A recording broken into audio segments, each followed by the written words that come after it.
સમગ્ર દેશમાં નીટની પરીક્ષા મામલે જે ધમાસાણ મચ્યું છે અને આ પરીક્ષામાં ગેરરીતિ થયા છે તેવા આરોપ આ નીટના જ વિદ્યાર્થીઓએ લગાવ્યા છે અને તેના છેડા ગુજરાતના ગોધરામાંથી નીકળ્યા છે અને પોલીસે ગુનો પણ દાખલ કર્યો છે અને આ મામલે કોંગ્રેસ સક્રિય બની છે અને તેમણે વડોદરા અને ગોધરામાં જેના તાર સંડોવાયેલા છે તેની તપાસ થવી જોઈએ તેવી માંગ કરી છે। નમસ્કાર, આપ જોઈ રહ્યા છો હોટલાઇન ન્યૂઝ અને હું છું આપની સાથે તોફિક ગાંચી। 12મા ધોરણ પછી મેડિકલ એડમિશન લેવા માટે નીટની પરીક્ષાની એક્ઝામ આપવી પડે છે। આ નીટની પરીક્ષાની એક્ઝામ લેવા માટે કેન્દ્રની સરકારે એનટીએ નામની એક એજન્સીને કામ સોંપેલું હતું અને આ નીટની પરીક્ષામાં ગેરરીતિ થઈ છે તેવા આરોપ લાગ્યા હતા અને ત્યારબાદ કેન્દ્રની સરકારે સીબીઆઈ તપાસને આદેશ પણ આપી દેવામાં આવ્યા છે અને તેનો ગુનો પણ દાખલ થઈ ગયો છે। આ મામલાના જે તાર છે તે ગુજરાતના ગોધરામાંથી પણ નીકળ્યા હતા અને એક સ્કૂલમાં જ્યારે નીટની પરીક્ષા લેવાની હતી તે જ સમયે કેટલાક વિદ્યાર્થીઓ ઝડપાયા હતા અને આ નીટની પરીક્ષામાં ગેરરીતિની વાત તે સમયે બહાર આવી હતી અને આ મામલે તપાસનો ધમધમાટ ચાલુ થયો હતો। આ મામલે વડોદરાની પણ એક ઓવરસીઝ નામની ક્લાસીસ હતી તેનો પણ સંચાલક આરોપી બન્યો હતો અને વડોદરાની આજે સ્કૂલમાં ઝડપાયેલા કેટલાક વ્યક્તિઓના પણ નામ આવ્યા હતા।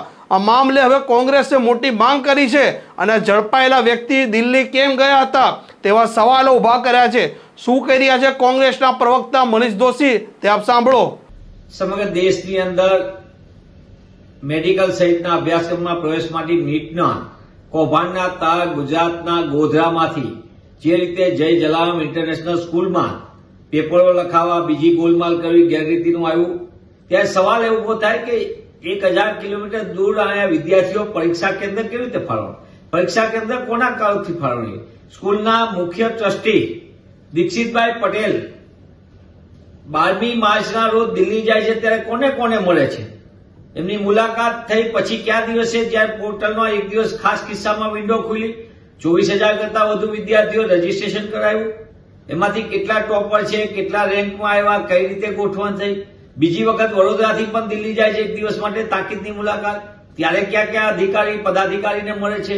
આ સમગ્ર બાબત તપાસનો એટલા માટે વિષય છે કે આ કૌભાંડ દેશમાં ભવિષ્યના તબીબોની જિંદગીનો પણ સવાલ છે અને સાથે સાથે માનવ જિંદગીનો પણ સવાલ છે। કરોડો રૂપિયાની લેતી દેતી આ કૌભાંડના કારણે લાખો જે મહેનત કરીને પોતાની કારકિર્દી બનાવે તેવા વિદ્યાર્થીઓના ભવિષ્યનો સવાલ છે। ત્યારે હું આપના માધ્યમથી માંગ કરું છું કે આ સમગ્ર કૌભાંડમાં એ પરીક્ષા કેન્દ્ર ફાળવણીમાં નેશનલ ટેસ્ટિંગ એજન્સીના કોણ સંડોવાયેલા છે, નીટના કૌભાંડમાં બીજા કોણ તાર સંડોવાયેલા છે, જય જલારામ ઇન્ટરનેશનલ સ્કૂલ સાથે કેટલા એજન્ટો સંકળાયેલા છે, એજન્ટોની સાથે સંચાલકોના શું સાંઠગાંઠ છે, આ સમગ્ર મુદ્દાની તપાસ થવી જોઈએ તો જ વિદ્યાર્થીઓને ન્યાય મળશે અને કૌભાંડીઓને સજા થશે। આ મામલે મનીષ દોશીએ જે દીક્ષિત પટેલનું નામ આપ્યું છે તેમનું કહેવું છે કે તે 2 વાર દિલ્હી ગયા હતા અને એકવાર પોર્ટલ તેમના માટે 24 કલાક ખોલવામાં પણ આવ્યું હતું। આની તપાસ થવી જોઈએ અને નીટની પરીક્ષામાં જે ગેરરીતિ થઈ છે, આ વિદ્યાર્થીઓના ભાવિ સાથે જે ચેડા થયા છે તે આરોપીઓને સજા પણ મળવી જોઈએ। આ પ્રકારના સમાચાર જો આપને પસંદ આવતા હોય તો હોટલાઇન ન્યૂઝને સબસ્ક્રાઇબ કરવાનું ભૂલતા નહીં। નમસ્કાર।